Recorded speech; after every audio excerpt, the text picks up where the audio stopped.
এই যে এই জেলার জায়গার দাম 7,000 টাকা ভাড়া। এই জেলার জায়গা। হ্যাঁ, এটা দাম ধরে মনে হয় যে 105 টাকা কেজি দাম ধরে। তার মধ্যে আবার 300 গ্রাম পানি থাকে ওই পলির মধ্যে। আবার যেটা এটা যে টাটকা মুরগি, এই যে এটা কাটিয়ে পেয়েছে। গিলা করছে পাও 160, 6-7 বছর। না এটা না সিভির মাল। এটা সিভির মাল মনে হয় যে 120 টাকা কেজি বেশি। ওই যে কলজা গেলে হলে 160 টাকা কেজি, পাও 160। এটা দাম ধরছে, পাও ধরছে 140 টাকা কেজি, ওটাও 140 টাকা কেজি। এই গিরা কলজা ময়লা সহকারে।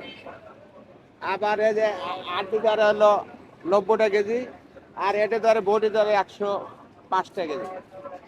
এ তো এই যে মিলা বেশি 120 টাকা কেজি, আর এই যে মিলা পাওটাও মিলে 160 টাকা কেজি। আজকে মাল নিতে বেচা কিনে নাই তো, অল্প নিয়েছি। 30 কেজি মাল নিয়েছি।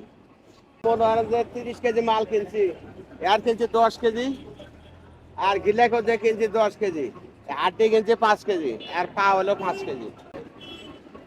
বেশি কিনে নাই তো। এই দেখতে 10 কেজি মাল বেশি হবে না, এই বডি 10 কেজি বেশি হবে না। পা 5 কেজি খুলছি, এই করে আসি। এবার তো বেচাখানি কম, এই যে ফ্যাক্টরি বন্ধ আছিল, ফ্যাক্টরি বন্ধ, বেচাখানি খারাপ। মাস শেষ না, ওদের মনে হয় যে সকালে নেয় না তো, যে বিকালবেলা কাউ গার্মেন্টসে থাকে, এটা বিকালবেলা খেলে থাকি মেটকে। আরে ছেলে আছে, মেয়েরা আছে, পোলা আছে। এই কতদিন 400 থাকে, 500 থাকে, আবার যেন হলে ভালো বেচা 600-700 টাকা থাকে।